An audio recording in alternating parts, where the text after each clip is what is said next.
خوله ده او شرمګاه ده. د دې د لاسه به ډېر خلک جهنم ته لاړ شي. د الله نبي دا فرمایلی د دوو څیزونو ضمانت مال چا راکړو زه ول د جنت ضمانت ورکوم. یو د جبې دا د صحیح استعمالي، دویم د خپل شرمګاه چې دا به صحیح استعمالي، په حرام ځای کې به نه استعمالي. د الله نبی فرمایي زه د جنت ضمانت درکوم.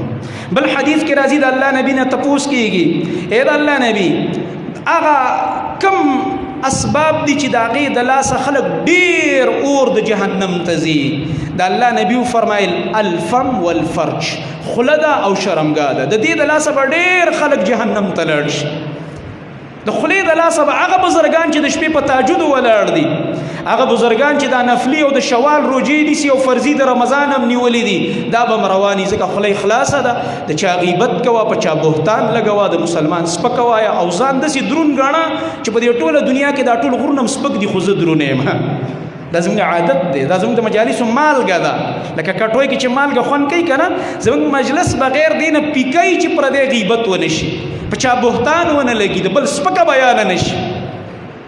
ډېر بزرګان به د دې ژبې د لاسه تباه او برباد شي. دا د الله نبي فرمایلي په حدیث د معاذ کې اوږده اوږده او غټ غټ عملونه یې ذکر کړه، تر دې پورې چې پای کې روجې وي او تهجد او جهاد پکې و.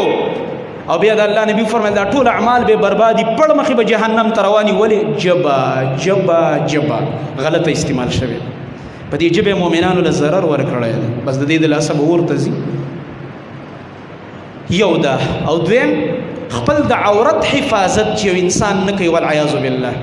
کم ځای کې چې د ګناه موقع میلاویږي نیغ پې ورځي دا انسان دا د جهنم دو ټیکټ دي. د انسان پر خپل بدن کې پرته دي، دا د جهنم ټیکټ دی او د الله نبی ویلي دا د جهنم ټیکټ دی. بیا ته تاسو شه د الله نبی هغه دوه سيزونه چې په هغه انسان ډیر جنت ته زیات کم یو دي، وای غم دوه دي، تقوا الله وحسن الخلق. د الله نه یریګه ګناه مکوا، تقوا په ځان کې راواله، وحسن الخلق او اخلاق دي خسته که چې ستاسو د لاسه مسلمانان پریشان نشي. بدترین انسان وای هغه دی وای چې د جبې د ضرر د لاسه خلک د نزان ساتي، چې مړه ډیرو سو درېږي نه ډېرې خبرې مسانه کوي، په سفر وسانه کوي، یاره دې سړي و خوله ټیک نه ده.